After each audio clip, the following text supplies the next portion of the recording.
Le prophète Wilfrid Zawi dit de ne plus l'appeler prophète, qu'il a eu un doctorat et maintenant il est là pour vous enseigner. Le prophète Wilfrid Zawi fait de nouvelles révélations qui poussent les gens à dire qu'il n'est pas un homme de Dieu mais plutôt il est dans la franc-maçonnerie. Qu'est-ce que le prophète Wilfrid Zawi a-t-il dit? Bon déjà, Wilfrid Zawi a-t-il dit parce qu'il a dit de ne plus l'appeler prophète? Je vais vous montrer tout dans cette vidéo. On se capte pour la décortication. Regardez. Bientôt, j'ai dit aux gens que, afin de pasteur là, vous dites ici franc-maçon, non, je veux plus être pasteur, je suis un homme spirituel et je vais ouvrir les yeux des chrétiens parce que, tenez-vous bien, je suis docteur. Dans l'affaire des Bibles là, je suis docteur, je ne suis pas un homme improvisé, j'ai le diplôme de ça. Donc bientôt là, je vais vous donner votre pastorat et je vais prendre ma caméra et je vais expliquer votre arnaque.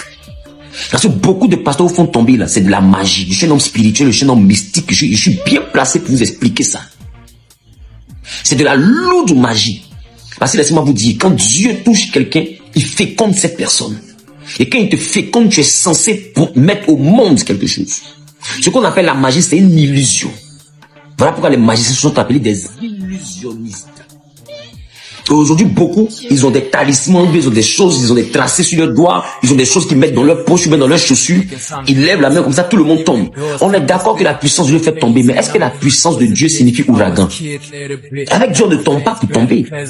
En réalité, ils savent que vous aimez les émotions, mais ils vont prendre des puissances bizarres pour vous faire tomber inutilement. Ta perruque quitte, tes chaussures quittent, ton costume, d'autres mais ils font ça comparable. Ils te fauchent, tu sautes. Tu dis, waouh, il a l'onction. Ça, c'est pas l'onction. Quand il se relève là, qu'est-ce qui a changé dans sa vie? S'il rien n'a changé dans sa vie, vous êtes en face d'un magicien.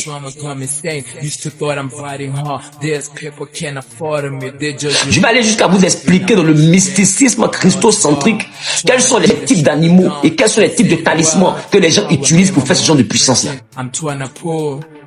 Bientôt, vous allez comprendre que je ne suis pas un enfant simple. Chacun sait comment il est venu au monde. Lui qui regarde bien Zawi, il sait que l'homme, il n'est pas simple. Moi, quand je suis venu au monde, ma mère n'a plus la capacité d'engendrer. Elle est restée à avoir un anus artificiel. Elle est restée en réanimation. Quand je suis né, on lui a dit que j'allais avoir la malformation. La seule malformation que j'ai pu avoir, voici, ce sont mes doigts. Bon, regardez pas ça, ça va venir. Les trucs de ceux qui a fait le vote, on sait pas, lui a fait des trucs. Si c'est encre de la vie éternelle, ils ont pris pour cocher sur les doigts des gens. Mais depuis, il a voté, là, il y a eu problème comme ça, c'est resté sur mon doigt. Vous voyez la déformation, c'est la seule déformation que j'ai eue. Chacun sait comment il est venu sur la terre.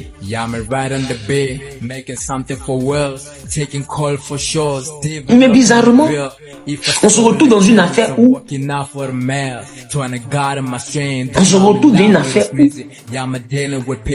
on annule les offrandes là en animal, mais on convertit les animaux là, automatiquement. Jésus a payé pour ne plus continuer les animaux, mais en même temps les mêmes animaux on les convertit parce qu'avant là l'offrande de rachat c'était un animal, ou bien à la limite c'est pas un animal, c'était comme on appelle cela des gâteaux, de la cuisine qu'on faisait, on préparait des repas. Mais aujourd'hui tous les animaux là on dit non on les tue plus parce que Jésus est mort, mais en même temps cet argent, l'animal là, Jésus a annulé le sang de l'animal mais n'a pas annulé l'argent de l'animal, donc tu peux convertir bien l'animal en argent. Champion, on fait discours, on va faire discours. Donc je parlais de la magie. Ils sont pleins aujourd'hui à se focaliser sur tomber. Je vais vous expliquer après une conférence de presse où je vais dire à partir d'aujourd'hui là, ne m'appelez plus pasteur Zawi. On dit si franc-maçon, non, je suis plus pasteur. Je suis un homme spirituel, je fais du mysticisme christocentrique. Point. Maintenant, vos affaires de tomber, vous les bons pasteurs là, qui vous faites tomber les gens, et puis les gens depuis là sont là.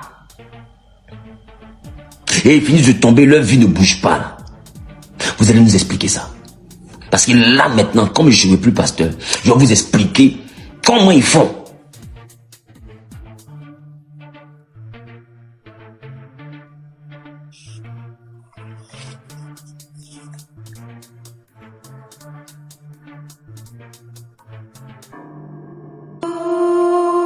Ils comprennent le côté caché de la Bible que vous attrapez dans la religion chrétienne. Parce que quand tu ne comprends pas le côté caché d'une religion, tu seras là-bas pour un décor. Il y a des choses que tu n'atteindras pas comme niveau.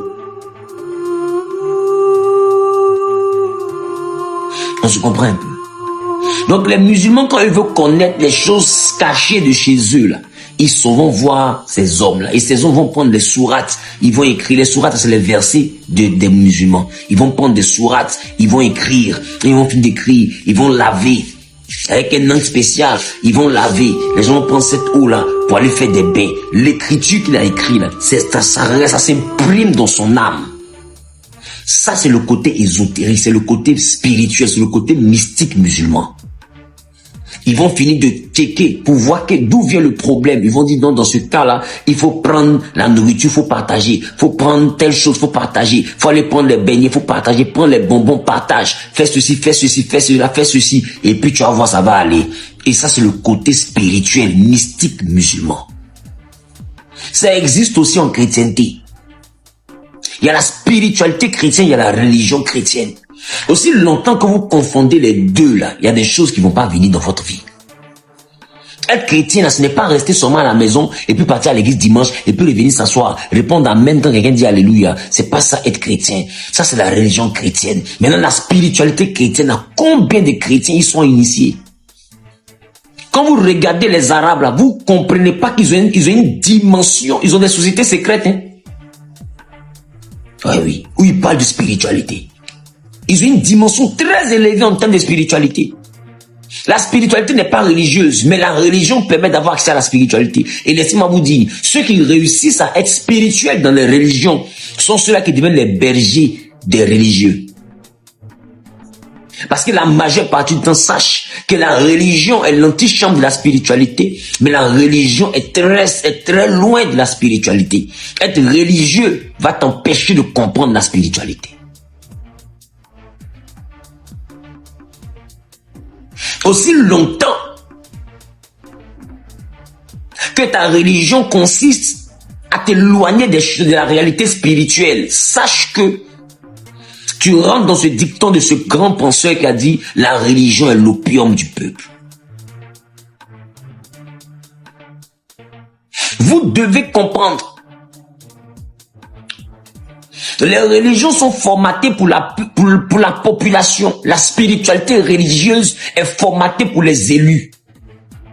Donc derrière chaque religion, il y a la spiritualité. Même va à l'église catholique, il y a la messe du dimanche. Et puis dans la même messe là, le prêtre il te dit, il est grand le mystère de la foi. Tu penses que c'est pas ce qu'il dit? Ma question, tu penses que messe que tu viens de finir là, c'est tout le mystère de la foi qui est là. Toi tu es fini. Tu t'es endormi à la maison.